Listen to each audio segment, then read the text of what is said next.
Você sabe qual é o algoritmo mais importante no mundo hoje? No vídeo anterior, eu já dei uma dica disso, nós falaremos a respeito de árvores binárias e essa estrutura de dados ela é fundamental para o mundo. E eu vou dar uma aplicação prática, vou começar essa parada aqui de trás para frente, já te mostrando um benefício, usando aqui um contexto que é a própria aplicação financeira. Se você não possui um cofre em casa em que você armazena ouro ou armazena dinheiro em espécie, provavelmente o seu dinheiro ele está armazenado em algum banco. E o valor que você conhece como saldo nada mais é do que um registro em um banco de dados. Então, as empresas já perceberam que o ativo mais importante é um banco de dados. Só que o banco de dados depende do algoritmo de árvore binária.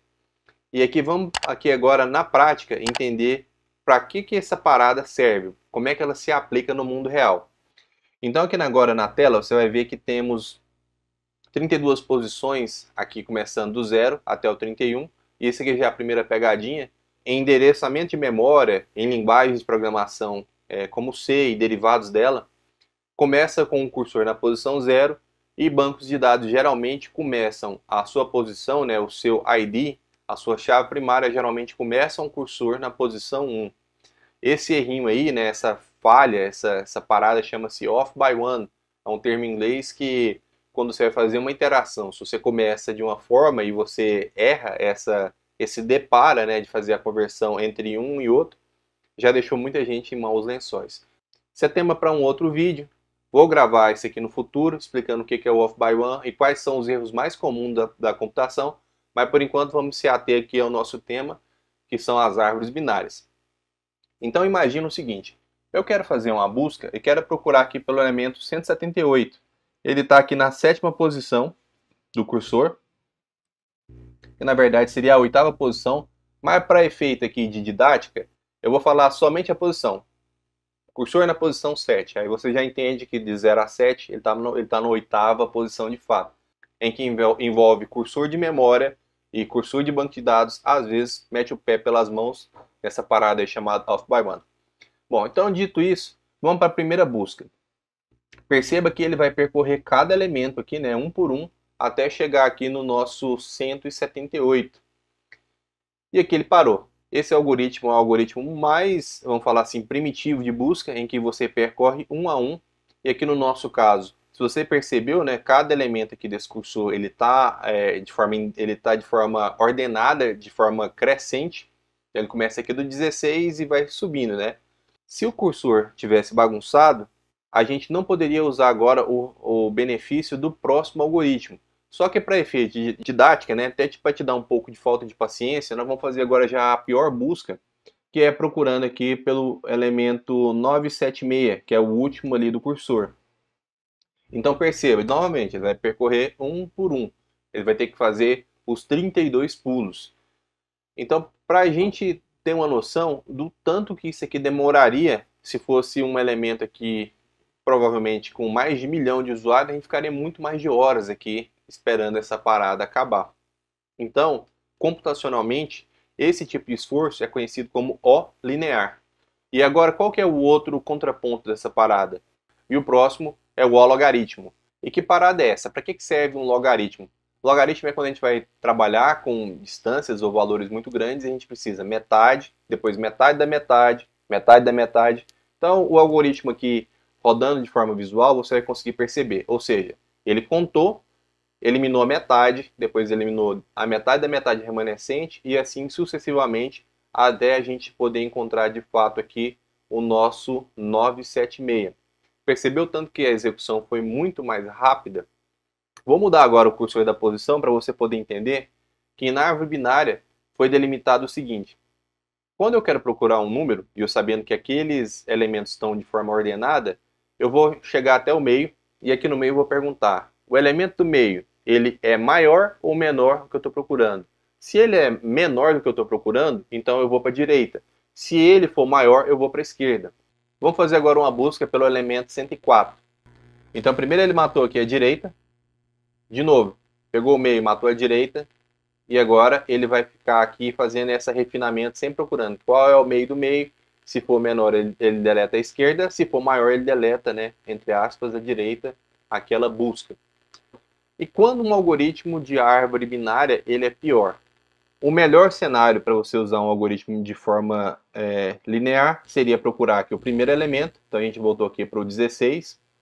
E se eu fizesse essa parada com uma busca agora binária, ele seria o pior cenário possível, né? Porque um algoritmo, se já sabe que ele vai começar por ali, ele faz menos esforço, e aqui a gente percebe que ele faz mais.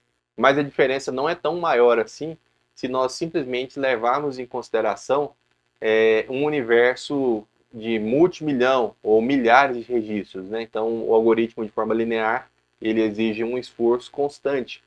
E o algoritmo de forma logarítmica, não, ele consegue pegar universos muito grandes e já numa primeira pernada já matou metade daquele esforço. Então, de forma geral, ele se comporta muito melhor. Então, esses algoritmos, uma árvore binária, né, você percebe que quando você vai criar um índice num banco de dados, ele te pergunta, inclusive, qual algoritmo você quer ordenar.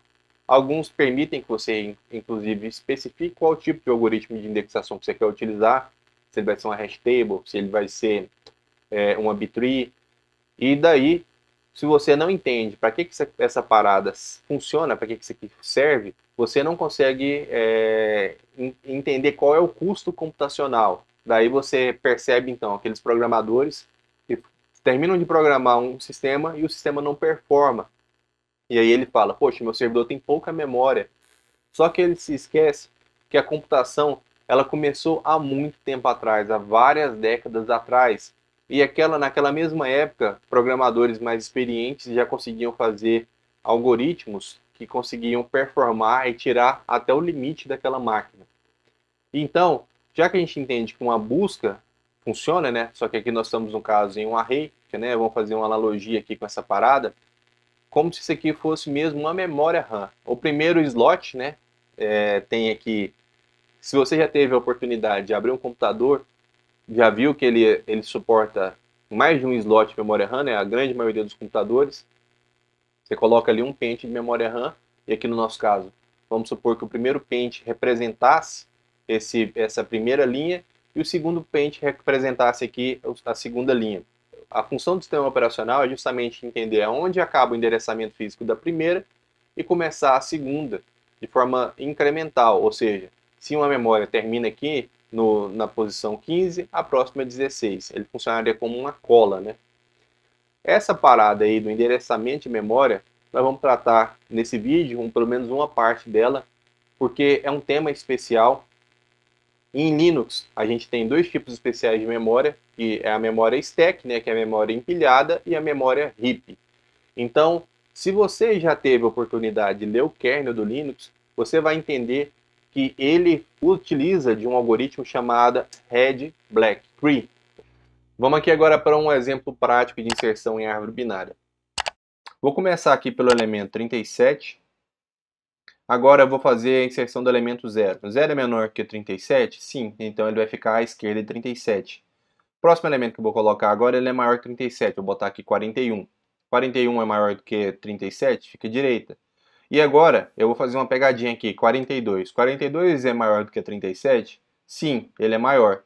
Ele é maior do que 37, ele é maior que 41, então ele fica aqui à direita do 42. Vou botar um próximo elemento agora aqui, o 47.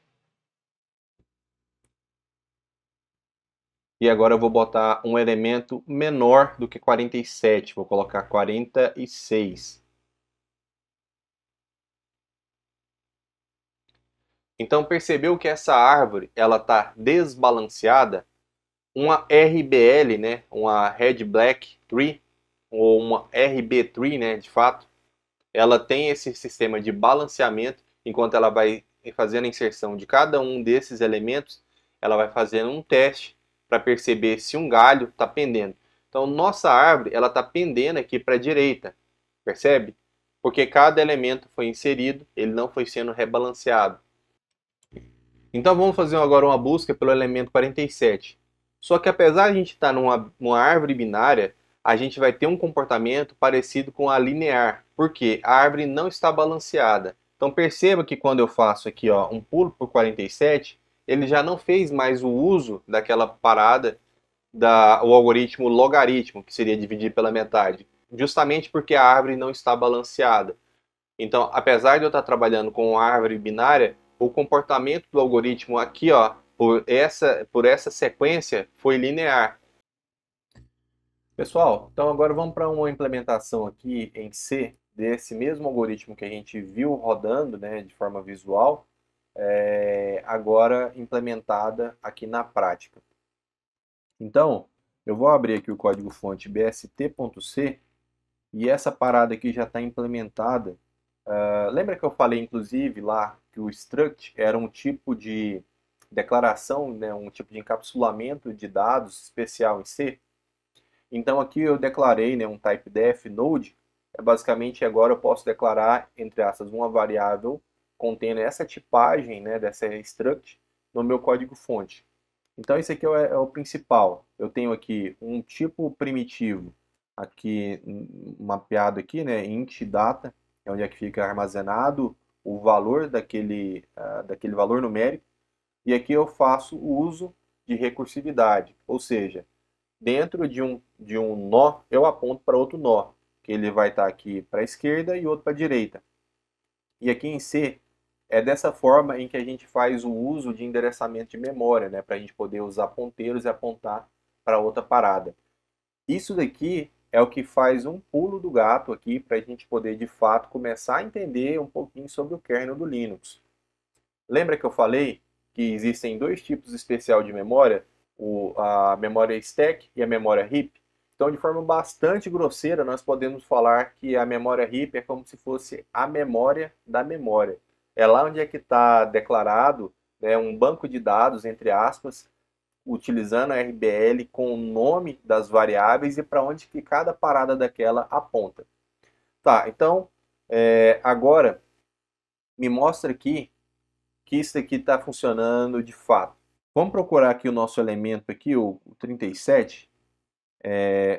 37, fiz uma busca ali por linha, é que eu estou agora procurando pelo conteúdo. Então aqui eu estou 37, 0, 41, 42, 47, 46. Foi exatamente a mesma sequência que eu fiz aqui, ó, para construir essa parada.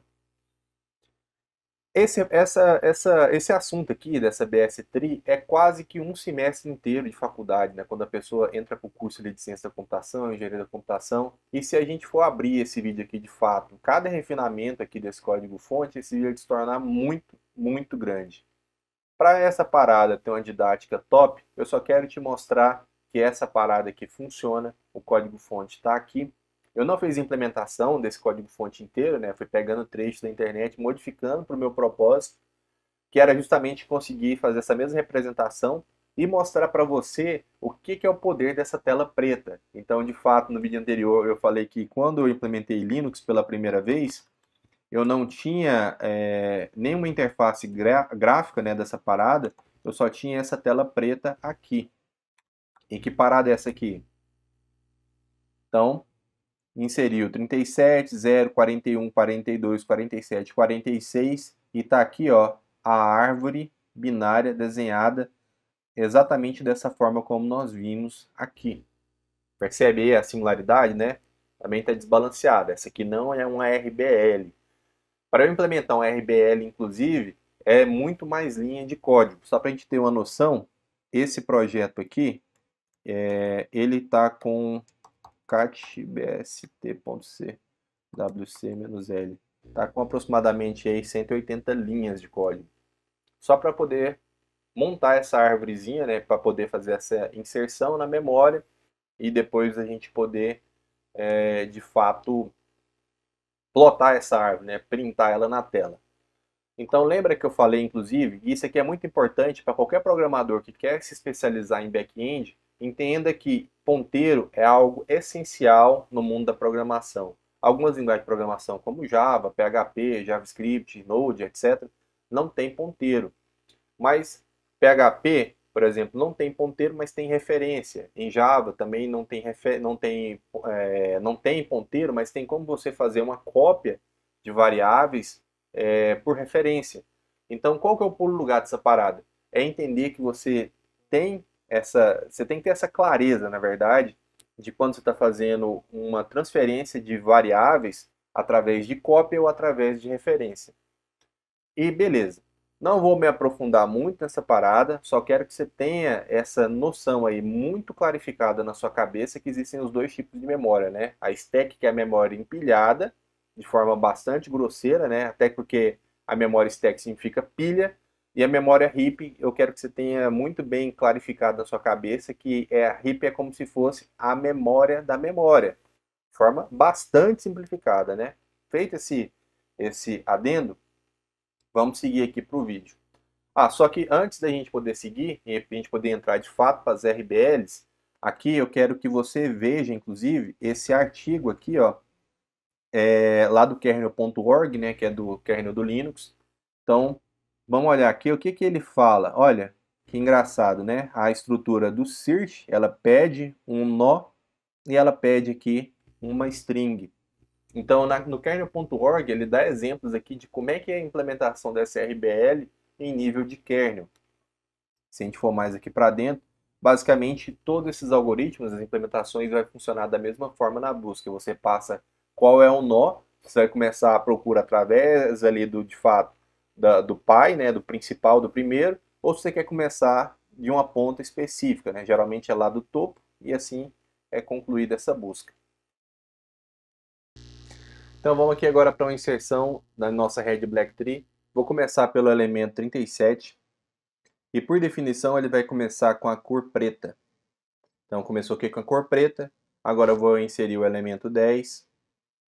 Ele é menor que 37 e recebe a cor vermelha. Então o elemento pai ele tem a cor preta e o elemento filho tem a cor vermelha. Por definição, o primeiro pai, né, o primeiro nó da árvore, ele sempre vai ter a cor preta. E o algoritmo ele nunca vai aceitar que haja dois elementos ligados com a cor vermelha de forma consecutiva. Quando não for possível haver um rebalanceamento, ele pinta o pai da cor preta. Mas quando é possível fazer um rebalanceamento, ou seja, pegar um dos nós e eleger a pai dos outros dois, ele vai fazer isso. Vou colocar isso aqui exemplificado, porque fica mais fácil a gente compreender visualmente. Então perceba que agora eu vou colocar aqui o elemento 47. 47 é maior do que a 37, ele fica à direita. Vou colocar aqui agora 49. 49 é maior que 47 e ele cumpriu aquele pré-requisito, ou seja, ele pintou agora o 47 da cor preta e ele pintou aqui, ó, quem está no mesmo nível de 47 da cor preta. Agora, a próxima inserção aqui, ó, é em 49. Se eu fizer uma inserção maior, vou inserir aqui 53, ele vai ficar à direita de 49 e vai forçar um rebalanceamento. Ou seja, aqui, ó, o elemento 49, ele estava aqui nesse nível, ele subiu e ele puxou agora para a esquerda o 47. Esses dois estão da cor vermelha. Então, note que os dois elementos aqui, ó, eles têm a mesma coloração na cor preta. E agora, essa árvore, ela já não está mais um galho caindo simplesmente aqui só para um lado, né? Então, vamos continuar aqui a inserção para você perceber como é que ela vai sendo rebalanceada ao longo das inserções. Então aqui, vamos fazer aqui de forma decrescente. 9. 9 está à esquerda de 10. Vou fazer agora a inserção do 8.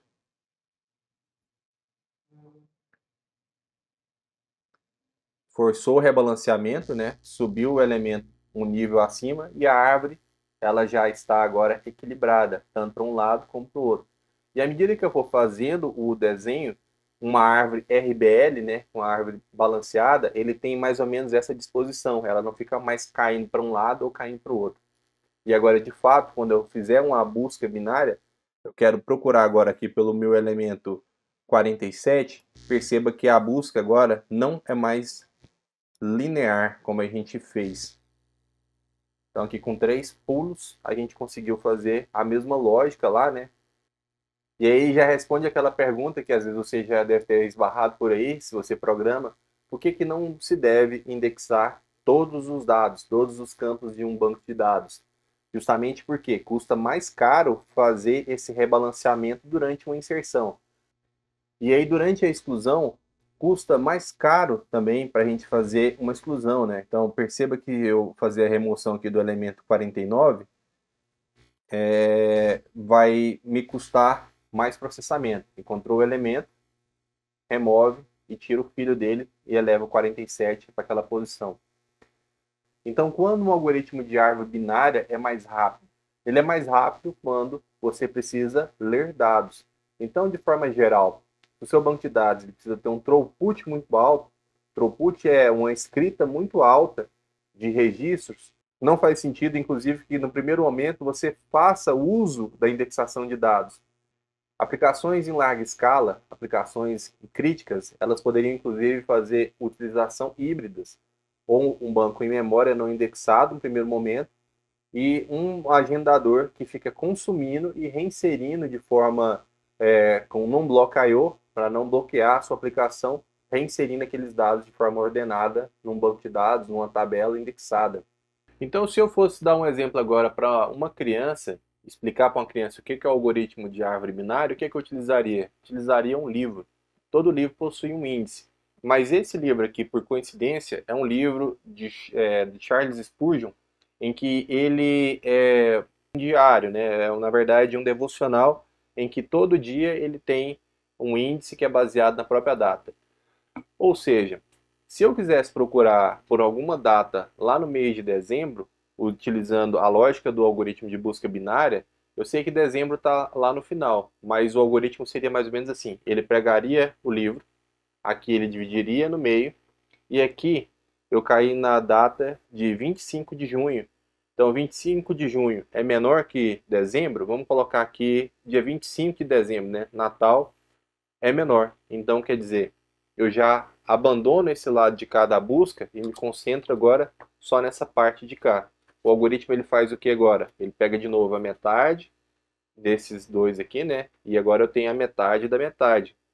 Agora eu parei em 8 de outubro. Outubro é menor que 25 de dezembro? Sim, é menor. Então eu pego de novo só essa metadezinha aqui agora. E aqui nessa metade eu faço mais uma busca. Agora eu caí na data dia 1º de dezembro. 1º de dezembro é menor do que 25 de dezembro? Sim, ele é menor. Então, de novo, só nesse trechinho aqui, eu faço agora mais a metade da metade. E agora eu caí no dia 21 de dezembro. 21 de dezembro é menor do que 25 de dezembro? Sim, ele é menor. Então, eu ainda pego essa metadezinha aqui que sobrou, né, dessa última divisão, e agora eu pego de novo metade da metade dessa parada.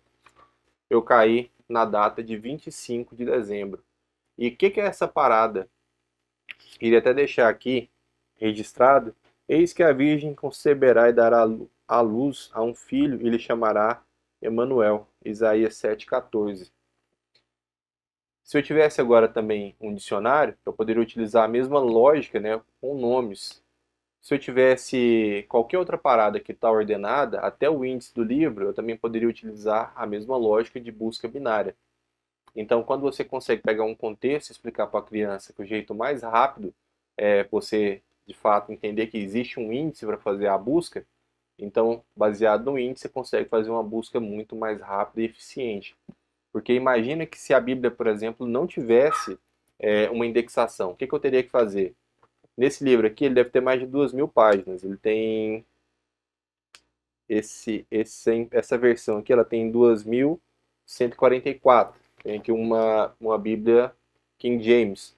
Então, para eu fazer uma busca em um livro, se eu quiser pegar aqui, por exemplo, pelo livro de Marcos, eu tenho que recorrer ao quê? Se eu não sei que ele está ali no Novo Testamento, eu tenho que já procurar num índice para poder fazer essa busca muito mais rápida. Então eu teria que percorrer de fato toda a Bíblia, procurando aqui de forma aleatória, até encontrar onde o livro está. Então a aplicação prática de uma busca binária é essa. Se eu fosse explicar para uma criança, eu utilizaria a analogia de um livro. Então essa é a minha forma de explicar para vocês. E se você curtiu esse vídeo, deixa um like, se inscreve. Se você também não curtiu, deixa um dislike aí pra gente, porque isso também é importante, ter esse feedback. E é isso aí, pessoal. Fechou? Então é isso aí. Valeu, falou!